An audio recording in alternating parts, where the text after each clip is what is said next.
નમસ્તે વિદ્યાર્થી મિત્રો.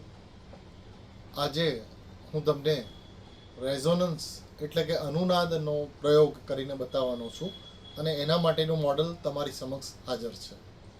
અહીંયા તમે જોશો કે આ મોડલની અંદર અલગ અલગ પ્રકારના પોલ ઊભા કરવામાં આવેલા છે. સૌથી મોટા 2 પોલ છે, એનાથી નાના 2 પોલ છે, એનાથી નાના 2 પોલ છે અને આ બધા પોલ એક સરખા છે. આ 2 એક સરખા છે, આ 2 એક સરખા છે અને સૌથી નાના છે એ પણ સરખા છે. એની લંબાઈ, એની પહોળાઈ, એની ઊંચાઈ, એનું વજન બધું સરખું છે અને એ બધાને એક પ્લેટફોર્મ સાથે જોડેલા છે. આ બધા અલગ અલગ નથી, બધાને એક સાથે જ પ્લેટફોર્મ સાથે જોડેલા છે.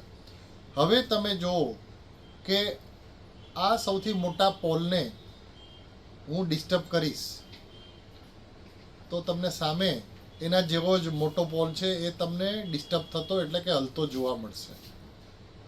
ખ્યાલ આવે છે? હવે હું આને ઊભો રાખી દઉં છું. હવે હું વચ્ચેના પોલને ડિસ્ટર્બ કરીશ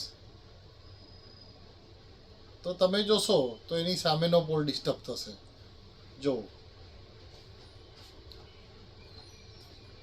થોડી થોડી વારે આની હલનચલનની ક્રિયામાં તમને ફેરફાર જોવા મળશે. દેખાય છે?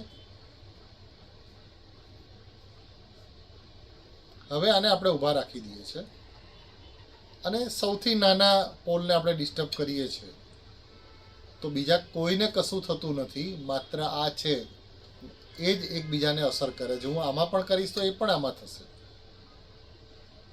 આ બધાને કશું થતું નથી. તમે જુઓ,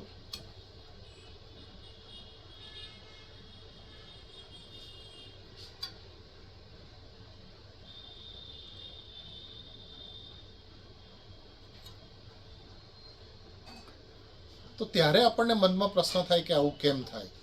તો આવું થવાનું કારણ રેઝોનન્સ છે, અનુનાદ છે. એ અનુનાદને કારણે આ જે પોલ એકબીજાને એટલે સરખા જે પોલ છે એકબીજાને ડિસ્ટર્બ કરે છે, અસર કરે છે અને એ પ્રમાણે એની હલનચલન થાય છે. આ બધું જે થાય છે એ ફિઝિક્સ ભૌતિકશાસ્ત્રના અનુનાદના નિયમને કારણે આવું થાય છે. નમસ્તે.